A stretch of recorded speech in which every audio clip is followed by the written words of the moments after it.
Bismillahirrahmanirrahim. Assalamualaikum warahmatullahi wabarakatuh. Innal hamdalillah nahmaduhu wa nasta'inuhu wa nastaghfiruh wa na'udzu billahi min syururi anfusina wa min sayyiati a'malina. Man yahdihillahu fala mudhillalah wa may yudlil fala hadiyalah. Amma ba'du. Kawan-kawan, perkenalkan nama saya Muhammad Raihan. Saya lulusan dari Pondok Pesantren Minhajul Thulab yang saat ini saya berada di lingkungan Taman Al-Azhar Khairul Mesir, yaitu dekat dengan Universitas Al-Azhar.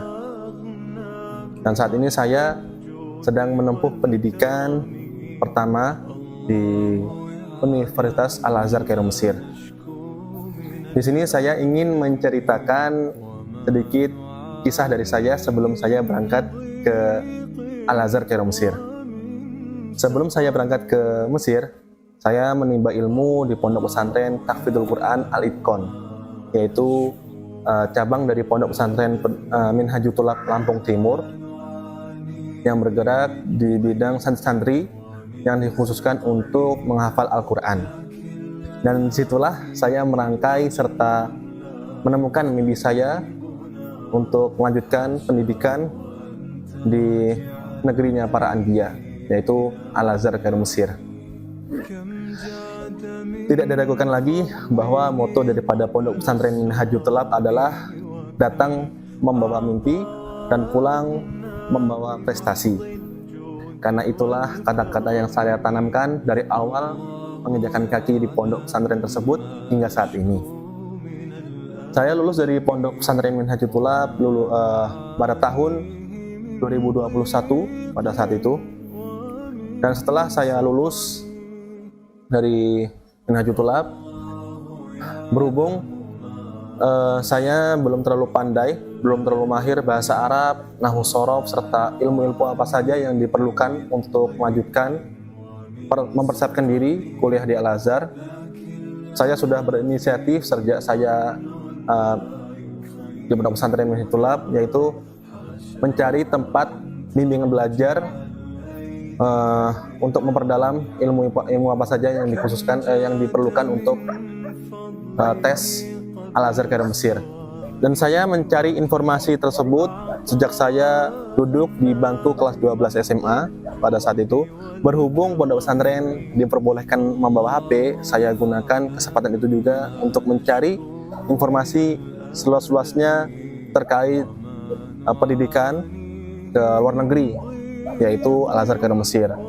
Dan saya gunakan kesempatan itu juga untuk mengoleksi kosakata dikit demi sedikit bahasa Arab dari internet.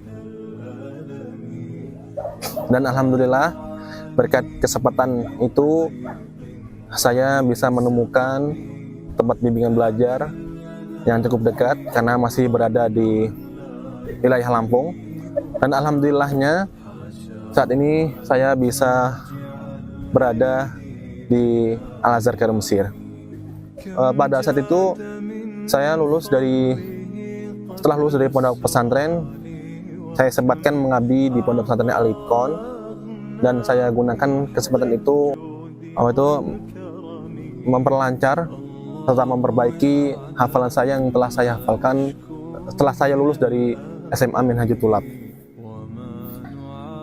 Dan saya mengabdi pada saat itu hanya selama 6 bulan yang seharusnya diperintahkan selama 1 tahun. Terpaksa saya singkat karena keperluan mendesak, yakni untuk segera mempersiapkan diri kuliah di Al-Azhar Khairul Mesir.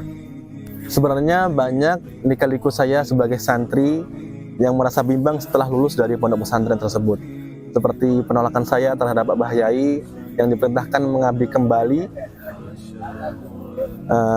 Alhasil karena saya merasa keberatan serta pilihan dari orang tua, terpaksa juga saya harus menolak dan memilih untuk tetap mengejar cita-cita saya untuk kuliah di Al-Azhar Khairul Mesir. Oleh karena itu saya mohon maaf sebesar-besarnya kepada Abah Yai dan seluruh keluarga besar Pondok Pesantren Minhajul Thulab Lampung Timur atas segala kesalahan dan ketidaksopanan saya. Dan saya mohon ridho kepada Abah Yai serta Pondok Pesantren keluarga besar Pondok Pesantren Minhajul Tulab agar saya dipermudah dan diperlancar selama saya menempuh pendidikan di Al-Azhar Kaira Mesir.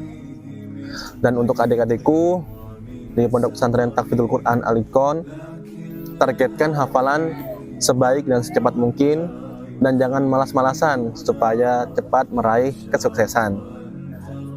Dan sedikit saran, mulailah untuk sedikit demi sedikit mengoleksi kosakata bahasa asing seperti bahasa Arab, bahasa Inggris, dan juga bila perlu bahasa Jepang, Korea jika kalian ingin melanjutkan pendidikan atau kerja di luar negeri. Mungkin itu saja sih sarannya. Dan mungkin itu saja sedikit kisah dari saya. Kurang lebihnya mohon maaf sebesar-besarnya. Saya akhiri, wassalamualaikum warahmatullahi wabarakatuh.